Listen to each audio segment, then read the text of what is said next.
Hi,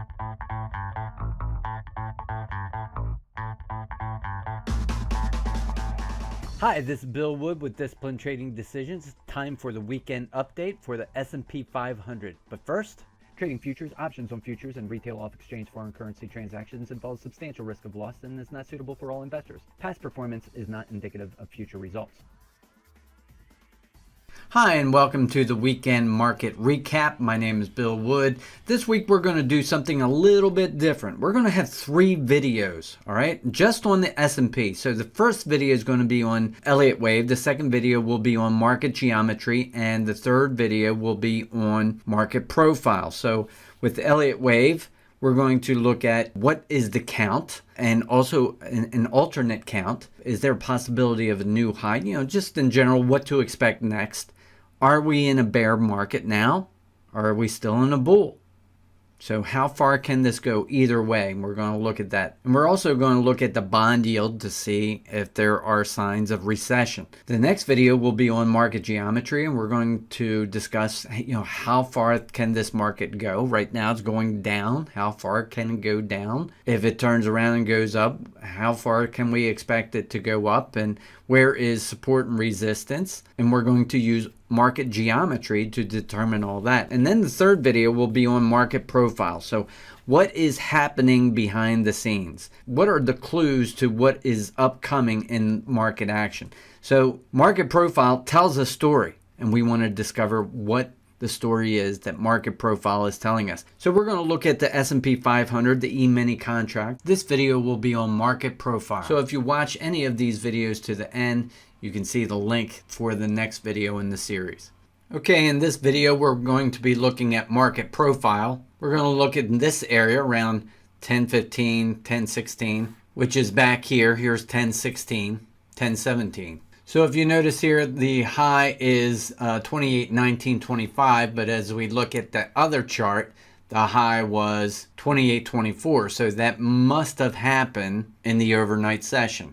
Now, oftentimes, if a high is or a low is made in the overnight session, it will revisit that area. That will not be the high forever and ever and ever. So that's number one that makes me think that this area is going to be revisited. Number two, there is no rejection up here. We do have acceptance at these higher prices.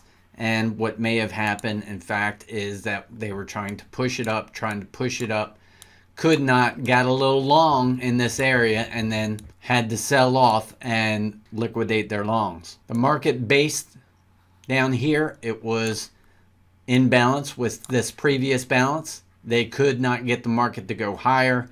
Again, the longs had to release. The market balanced in this area, and then toward the end of the day, they pushed it down. It opened the next day, balanced again, and at the end of the day, they tried to push it up, could not, came back within balance here, and the following day, value was lower. The next day, the market pushed down at the end of the day. Does this look like acceptance down here or rejection? This area was rejected. And if you look to the right, we're eating into this area of rejection. If we cannot get TPOs down in this area, then this remains an area of rejection. If we do get TPOs down in this area, then this area becomes accepted and prices can go lower from there. So the longs are pretty tired at this point. Gaps lower, gets acceptance down here at lower prices, overlapping volume here.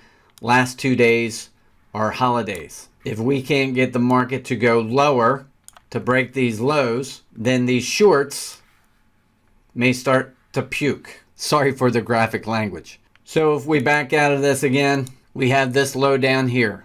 We have rejection down here.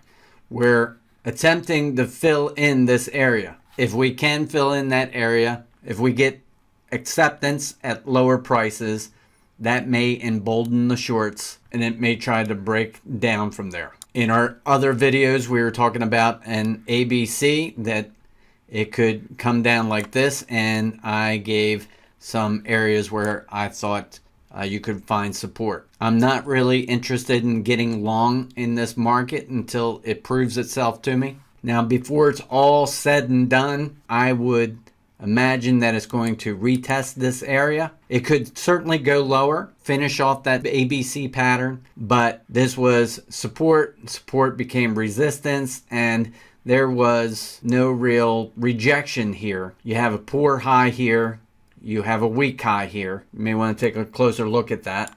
Here's your previous low. You have a weak high here, a weak high, and a poor high. Often these type of patterns are revisited. Whether that's in a day or a week or a year, I don't know.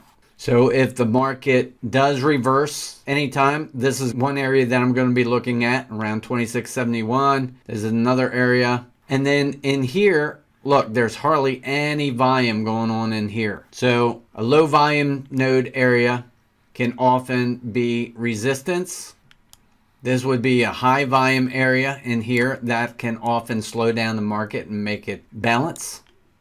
In my opinion, we do not have a strong high up here, and even this could be revisited. First question for me is, can we get acceptance down here in this area of rejection? Okay, I'm going to end this video here. The next video will be on market geometry, what's going to act as support and resistance using market geometry. Then we're going to look at Elliott wave. So if you watch any of these videos to the end, you can see the link for the next video in the series. This is Bill Wood, and if you're watching this anywhere other than my blog at Discipline Trading Decisions, please go there now and check out our other resources. And while you're there, sign up for our weekly newsletter. And this is a reminder to trade according to your trade plan. Don't do what I do. You have to believe in your analysis of the market in order to stay disciplined and true to your plan.